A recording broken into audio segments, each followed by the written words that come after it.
के समर्थित जेएमएम प्रत्याशी विजय हांसदा की जीत सुनिश्चित करने को लेकर आज शहर के रविंद्र भवन में रविवार को महागठबंधन की एक दिवसीय सम्मेलन का आयोजन किया गया। इसमें मुख्य रूप से राज्य के मंत्री आलमगीर आलम, राजमहल लोकसभा के जेएमएम प्रत्याशी विजय हांसदा, महेशपुर विधानसभा के जेएमएम विधायक स्टेफिन मारांडी मुख्य रूप से मौजूद थे। सम्मेलन में महागठबंधन दलों के प्रखंड को लेकर जिला स्तर के पदाधिकारियों सहित प्रकोष्ठों के पदाधिकारी भी मौजूद थे।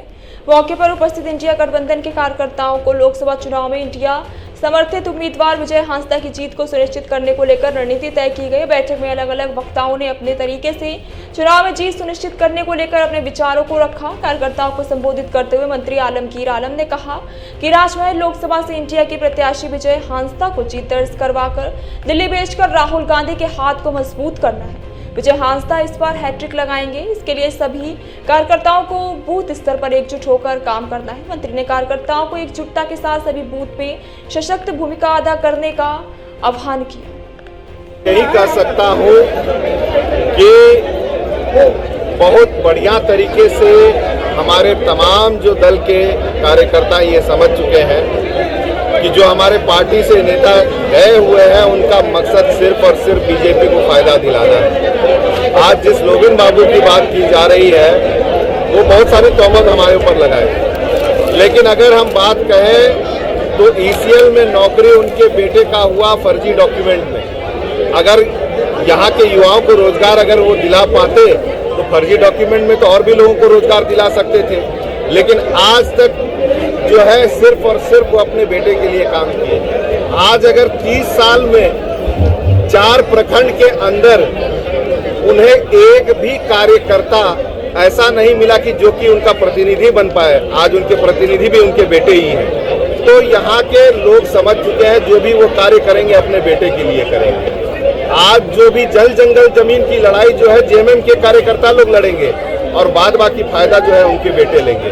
तो और हमें बहुत सारी बातें वो कहते हैं। आज हमारे साथ अगर एक समूह पूरे कार्यकर्ता सब लोग हैं तो सब लोग मजबूत हो रहे हैं, जेएमएम मजबूत हो रहा है, यहाँ पे महागठबंधन मजबूत हो रहा है। और वो सिर्फ और सिर्फ मैदान में किस लिए उतरे हैं कि भाई जेएमएम को कमजोर करना है, महागठबंधन को कमजोर करना है। आज उनके बेटे जाकर के बगल के जो हमारे विपक्ष के सांसद हैं उनसे जाकर के बैठ करके मुलाकात करते हैं। तो ये क्या समझ में आता है कि वो यहाँ पर महागठबंधन को क्या मजबूत करना चाहते हैं या कमजोर करना चाहते हैं। तो सीधे तौर पे मैं ये कह सकता हूँ वो वोट कटवा के रूप में मैदान में उतरे हैं, उनका वही काम है और उसी के लिए वो बीजेपी के संपर्क के साथ इस मैदान में उतरे हैं। वो जनता को भी समझना होगा, जनता इस बात को समझ चुकी है। नाराज कार्यकर्ताओं को बात समझिए, बड़ा परिवार जब रहता है तो मैंने कहा कि गम और खुशी दोनों साथ में रहता है।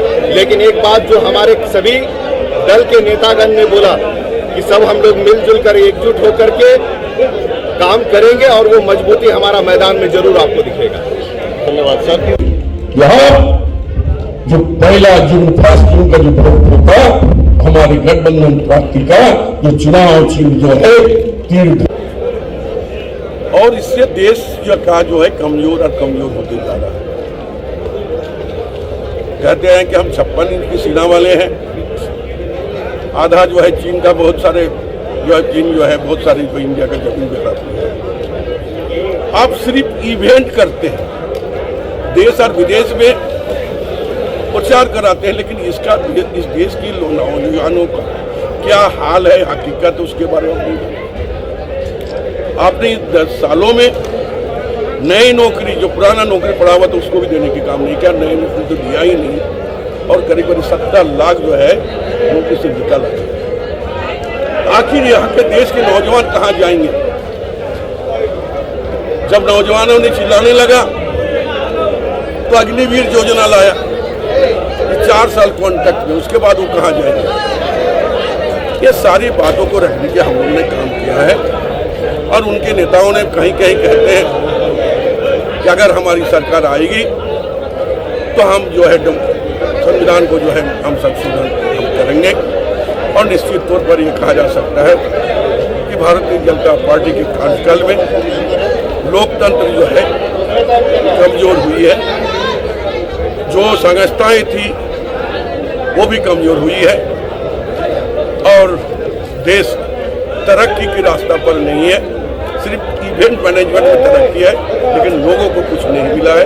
इसी बात को लोगों के बीच में जाकर एक तरफ वो कहते हैं सबके साथ सबके विकास, मंच में वाला के बोलते हैं सबके साथ सबके विकास, जब बोलते सब में हम भी आते हैं, और तुम जाकर ऊपर में बोलते हो कुछ किया है। तो ये तरह का दोहरी नीति वाली सरकार जो